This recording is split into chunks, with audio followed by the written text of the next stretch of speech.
to golden line.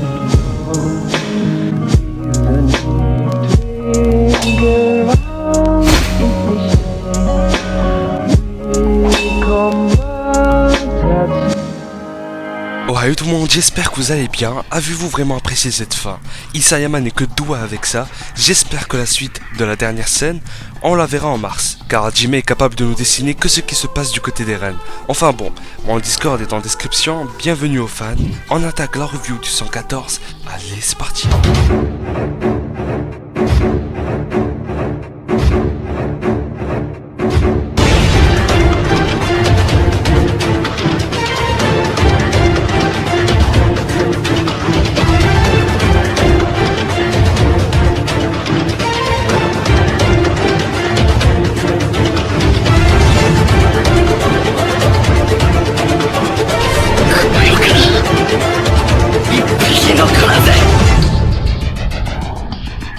C'est cool de revoir Grisha et Dina, mais cette fois on va s'intéresser à Sieg enfant, chose qu'ils n'ont pas fait. Son père est en train de lui imposer sa vision à lui, comme ce que le père de Grisha faisait, et c'était ça l'erreur. Regarde bien Sieg, ceci est le district de Liberio, où nous vivons. Si on le compare au reste du monde, ça sera une petite cage. On est coincé ici, jusqu'à la mort, incapable d'aller autre part. Dis-moi Sieg, ne veux-tu pas partir d'ici? Il répond oui, je veux. C'est de l'influence. Même le gamin n'est pas sûr, regardez-le. À son âge, il pense à autre chose, et pas à ça. Et peut-être c'est le contraire de Eren. Ou alors, c'est la même chose. Est-ce que c'est Grisha qui a influencé Eren à vouloir sortir pour explorer le monde? Bref, quand vient Amar qui fait le nettoyage, au début, il est étonné, car il y a des visiteurs à 1h très tôt. Du coup, il leur dit qu'il allait repasser après pour nettoyer par respect. Mais quand il voit le brassard de Grisha, il a tout de suite changé. Et il vide son seau sur eux. Grisha qui se défend en affirmant qu'ils avaient une autorisation de sortie. Pourquoi le maltraiter alors? L'autre dit, je suis un nettoyeur ici, pas un agent de sécurité, et mon rôle est de débarrasser la saleté. Mon lieu de travail est devenu crasseux à cause de vous. Démon, vous avez presque tué tout le monde. Vous deviez être mort. Jusqu'au dernier. Mais vous n'arrêtez pas d'avoir des enfants. Une image encore où ils se font maltraiter verbalement. Et disant à Sieg, c'est ça le monde extérieur, et s'il est corrompu, on doit le changer. Là c'est sûr, Grisha a fait sortir Sieg, bon Dylan on s'en fout, mais c'est juste pour qu'il fasse l'expérience, et qu'il voit ce qui l'attend à l'extérieur, pour lui changer les idées. Mais qu'il te dit qu'il ne préférait pas se cacher là où il est, plutôt que de combattre et vouloir changer les choses. Ses parents avaient décidé qu'il devienne guerrier, qui héritera d'un pouvoir de titan pour aller à l'île du paradis et récupérer l'originel, pour à la fin retourner la situation contre Mar. Donc le voilà en entraînement avec les autres, et visiblement il est dernier et un peu nul. Magat et Xaver regardant tout, et c'est confirmé que c'est lui qui détenait le titan bestial. Et l'un parmi ceux qui s'entraînaient l'aura. La nuit tombée, il se rend chez les grands-parents, juste pour déposer Sieg qui restera jusqu'au lendemain. Et franchement, fallait trouver une autre excuse que dire qu'il partait au club de danse. Même le père de Grisha lui avait fait la remarque, car il laissait son fils seul, et ce n'est pas bien, comme s'il ne s'occupait pas de lui. Encore de l'histoire, et c'est la même que l'on voit dans l'ending 3 de la saison 2. En gros, l'Empire Eldia qui attaque des mares avec des titans. Le but de ça est juste de dire que les Eldiens étaient des sanguinaires et qu'ils ont fait du mal à Mar. C'est ce que raconte le grand-père à Sieg et c'est ce qu'on trouve à l'école aussi. Mais il lui demande si Grisha lui racontait les mêmes versions ou pas. L'enfant disait oui. Sieg voyant une ancienne photo de son père avec faille, très émouvant. L'entraînement continue. On remarque aussi que le gosse désire avoir une relation normale avec son père, comme les autres, en regardant ses deux jouer au ballon. Il est rentré plus tôt aujourd'hui. Son père lui dit « Bien, on va étudier alors. Vous voyez ou pas? Cela est vrai, il ne pense pas à son fils, mais juste à son but, son plan. Si Sieg ne devient pas guerrier, tout est foutu. Et on s'en foutrait de lui, j'en suis sûr. » Donc toutes les histoires que lui a racontées son grand-père étaient fausses et inventées par Mar. Et dit que c'est car les Eldiens n'étaient jamais des types démoniaques. Sieg termine avec « C'est vrai, cela est impossible car Ymir n'aurait jamais souhaité quelque chose de cruel. » En voilà qui voulait juste rendre son père fier de lui.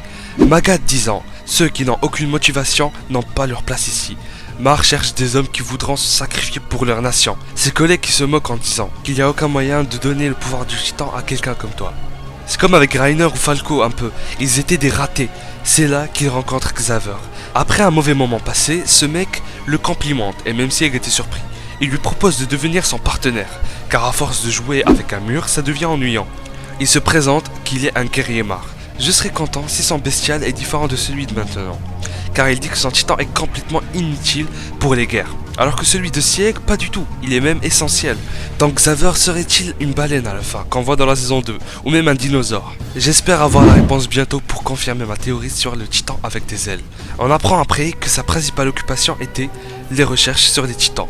Il passe un bon moment avec l'enfant en jouant avec la balle de baseball et en disant que tu es très bon pour devenir un lanceur dans le futur, en rapport avec le sport bien sûr.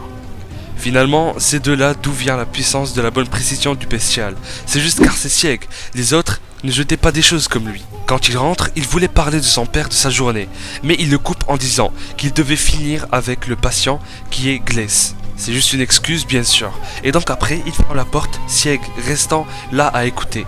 Et ça parlait de lui, comme quoi la mission allait échouer si leur enfant ne devenait pas guerrier. Comme ce que la chouette, qui est Kruger, a affirmé. Pour qu'il gagne un pouvoir de titan, il faut que ses notes soient excellentes, ce qui n'est pas le cas. Retour à l'entraînement, Magath reproche à Sieg d'être revenu, mais ce dernier veut prouver qu'il tient à montrer sa loyauté. Il est toujours à la ramasse, ses parents le regardant, et d'un coup Grisha en pleure, car il voit que son fils n'évolue pas. Le garçon découragé, Magath lui criant dessus, et Xaver triste le voyant lâcher des larmes. À la maison, aussi, le père qui crie « Jamais il pourra devenir guerrier, il faudra un autre plan » et Dina, en fin de compte, elle défendait un peu Sieg, genre « Il a tout donné et j'en passe ». Lui qui est sous la couette, en train de pleurer. Encore une fois avec Xaver, il lui racontait tout, et là il remarque qu'il ne voulait pas vraiment devenir un guerrier. Normal, et ça se voyait, on lui a obligé, ce n'est pas lui qui a choisi, et que de toute façon, c'était perdu d'avance. Il lui répond « Ça m'étonne pas, toi un guerrier, c'est juste ridicule. Raccourcir sa durée de vie, envahir des pays et tuer des gens pour marre, c'est stupide. Et la question au détenteur du bestial, pourquoi êtes-vous un guerrier alors? Et là, il répond, car je m'intéresse au mystère des titans. Ça a été dit que les 9 titans ont existé il y a 2000 ans, même avant qu'on soit né. C'est un miracle, je ne peux toujours pas y croire. De là à penser que la chair, le sang et les os apparaissent d'un chemin invisible. C'est juste fou. Et personnellement, quand il a mentionné les 2000 ans, j'ai pensé au titre de l'épisode 1, à toi qui vis 2000 ans plus tard. Bordel, je dis pas qu'il y a un lien pour l'instant, mais je pense que quand ça sera fini, tout avait un lien depuis le début. Et c'est beau putain, ça me donne des frissons. On continue, mais quand c'est trop. Tout avait l'air de commencer quand Ymir avait transmis quelque chose. Il voulait savoir ce qui s'était déroulé les 2000 ans passés. De la malédiction d'Ymir jusqu'à la capacité d'explorer les souvenirs des titans. Moi et toi on se ressemble, on ne peut pas continuer à jouer les simples soldats, car on est des gens honnêtes. Xaver, il influence aussi, me dites pas le contraire. Mais, après tout, ils passent de jolis moments ensemble, mieux qu'avec son père. On le voit dans ses yeux, il l'admire, et il l'aime. En parlant d'admirer, en voici un autre, c'est Eren. Pour moi, il soutient son frère, mais, ce n'est pas le temps pour faire des théories. Sieg veut juste rester en vie, il préfère ça, même si rien ne change pour les Eldiens. Un véritable choc après, il entend une personne parlant à un agent je crois, et lui révélant qu'ils ont trouvé une piste. Il commence à parler de la résistance, de ses réunions secrètes les nuits, et qu'ils avaient un espion appelé la Chouette au sein du gouvernement. Cet homme lui manquait juste quelques preuves pour les dénoncer. Le gosse n'arrête pas de penser à ça, et je me demande pourquoi il n'a pas tout avoué à ses parents directement. Il leur conseille juste d'arrêter de faire des choses dangereuses, car si jamais ça tombe sur eux, ils se feront exporter à l'île du paradis pour se faire changer en titan. Grisha qui pète un câble au fond, et il lui rappelle pourquoi il faisait tout ça, et que si on ne fait rien, tout le monde mourra. Et il lui dit, pour moi finir comme faille aussi, serait-ce bien alors? Grisha en a marre, et ça me fait rappeler à son père devant lui, le gosse qui pleure et l'autre en train de gueuler. Père, si tu n'étais pas sorti en dehors des murs, Faye ne serait pas morte. C'est ce que grand-père disait. Grisha affirme, si seulement je n'étais pas sorti, je voulais juste voir le dirigeable. Par la suite, Xaver le retrouve et lui raconte tout sur ses parents. Et lui dit que même si je vais être changé en titan, j'essaierai de me rappeler des bons moments qu'on a pu passer ensemble, comme jouer à la balle. Je vous remercie pour ça, il n'est plus qu'une question de temps. Et déjà, s'il lui a révélé quelque chose comme ça, c'est qu'il a gagné sa confiance. Sieg admire trop cet homme, qui fut très touché, et lui balance direct. Accuse-les, tu dois les accuser. Sieg refuse car il ne peut pas, c'est ses parents, c'est compréhensible. Mais l'autre a réussi à le convaincre en lui faisant rappeler toute la réalité. Que Grisha et Dina ne l'aimaient pas, qu'ils se servaient de lui pour le fameux plan, qu'ils n'avaient jamais pensé à lui. Chose qui est vraie. Il lui propose alors d'aller tout de suite et de prouver leur loyauté aux Mar en les dénonçant, pour aussi sauver la vie de Sieg et de ses grands-parents.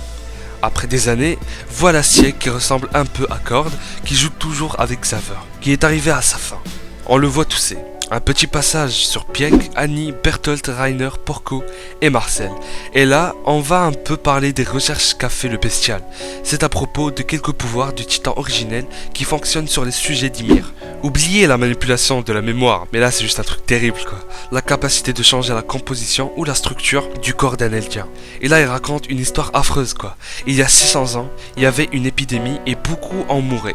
Mais l'empire Eldia qui est renfermé a pu la surpasser. Aucun Eldien n'est mort, et d'après Xaver, il pense que c'est dû au détenteur de l'originel, à cette époque-là, qui a changé la composition du corps pour qu'il s'adapte à la situation. De base, les descendants d'Ymir représentant une partie du titan originel, quel que soit l'endroit où nous nous trouvons ou la situation dans laquelle nous sommes. Et là, il pense à la fois où le nettoyeur se demandait pourquoi les Eldiens donnaient toujours naissance à des démons, et lui dit « Je me demande si le détenteur du titan originel ne peut pas faire en sorte que les sujets d'Ymir ne peuvent plus faire d'enfants. » Même Xaver était choqué. Ah oui, déjà pour l'épidémie, on sait que Grisha avait sauvé Shiganshina aussi, preuve que le titan originel ne les avait même pas aidés à cette époque. Quel égoïste. Donc revenons à la pensée de Sieg. Il disait ça pour qu'après un siècle, tous les Eldiens auront disparu, ainsi que les titans. Personne n'aura plus peur de ces créatures et le problème sera résolu. Xaver fait tomber la balle, tellement les mots de Sieg l'écrasaient. On apprend qu'il était marié à une femme, Mar, et a eu un enfant. Mais il ne leur a jamais dit qu'il était un Eldien. Le jour où ils l'ont appris, la mère et le fils se tranchèrent la gorge. T'imagines, c'est juste horrible. Les gens, arrêtez de vous plaindre pour n'importe quoi et pensez au passé triste des gens dans SNK. Faudrait que je fasse ça en premier en fait. Mais enfin bon.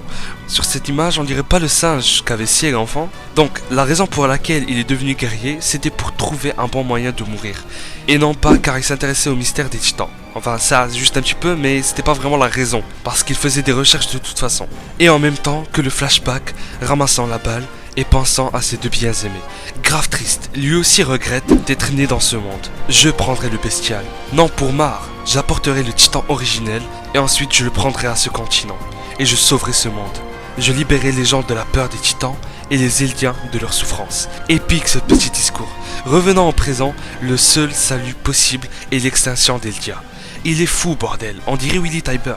Levi lui fait rappeler qu'il allait mourir dans une bouche d'un titan qui pue et qu'il allait entendre lui-même se faire mâcher. Mais serait-ce pas une manière terriblement douce pour quelqu'un comme toi de mourir, comparé à ce que t'as fait à mes camarades? Et là il dit, je ne les ai pas tués, je les ai sauvés.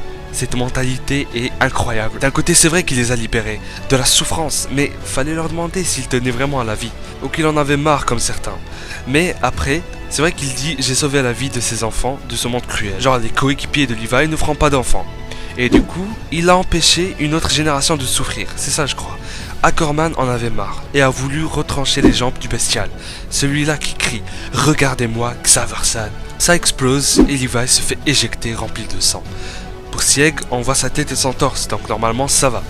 Il va se régénérer, mais pour Levi, soit il a perdu un bras et une jambe, c'est une rumeur, soit lui aussi peut se régénérer. Car les Ackerman sont des titans après tout, mais ils ont gardé leur forme humaine, donc pourquoi pas une régénération? Théorie à voir. Soit il est mort. Dites-moi en commentaire, car je veux savoir le nombre de personnes qui pensent dire au revoir à notre caporal, et ceux qui pensent que c'est Sieg qui est décédé, ou bien les deux sont foutus. La phrase qui me laisse croire que Levi est mort est « L'homme miséricordieux a encore pris la vie d'un Eldien ». Et on sait que Levi est à moitié Eldien, attention, car sa mère, qui est une Ackerman, l'avait fait avec un client d'un bar, qui est forcément un Eldien. Pour moi, 60% Levi va disparaître. Ou bien, l'Eldien faisait référence à un nouveau bébé. Enfin, l'Eldien dans le titre de fin du chapitre faisait référence à un nouveau bébé, à un nouveau-né. Et que genre le pouvoir du bestial va être transféré à celui-ci. Et donc Sieg a encore condamné un Eldien à un sort terrible. C'est ce que Jaeger ne voulait pas. C'est la fin du chapitre 114, et connaissant ce sadique d'Isayama, en mars, ça se peut qu'il continue l'histoire autre part, genre avec Eren comme j'ai dit. Et du coup, on attendra encore un mois pour savoir ce qui se passe avec Levi. Je sais que la majorité ici l'aime. Personnellement, je parle pour l'histoire de SNK. Si je devais choisir quelqu'un entre ces deux, je préférerais Sieg en vie. J'essaierai de faire une vidéo pour parler un peu de tout ça. Faites-moi part de vos avis et de vos théories sur ce chapitre. C'est vrai, ça fait longtemps que je n'ai pas dit ça. Abonnez-vous si vous voulez vivre le manga. Partagez aussi et mettez ce truc là, je déteste le dire. Bon, on se retrouve pour la revue du chapitre 115 ou une vidéo vers le milieu du mois. Je vous lâche, un énorme Akidero attend la gueule et à la prochaine.